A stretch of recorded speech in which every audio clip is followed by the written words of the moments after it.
ના રે ના, આજ તો મારે કામ કરવું જ જોહે, તો એને ખબર પડે ને કે એની સોડી એની હાહુ પાસે કામ કરાવે છે એમ. અરે ના રે ના, વો બટા તમે એકલા એકલા ક્યારે કરી રહ્યો? લાવો હું ઠામડા ઉટકી નાખું. અરે ના ના મમ્મીજી, હું તમ તારે ઉટકી નાખીશ. અરે ઓ બટા, મહેમાન ક્યાં પોગ્યા? મમ્મીજી હજી તો બહુ વાર લાગશે એમ કીધું. હાશ, બધુંય જો જમવાનું બનાવી નાખ્યું. એ હો બટા, મહેમાન ક્યાં પોગ્યા? મમ્મીજી બસ હવે થોડીક વારમાં પોગવામાં જ છે.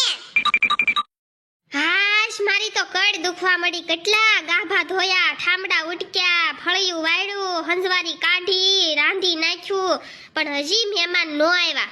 એ હો બટા. એ હા મમ્મીજી બોલો ને. અરે હો બટા, મહેમાન ક્યાં પોગ્યા?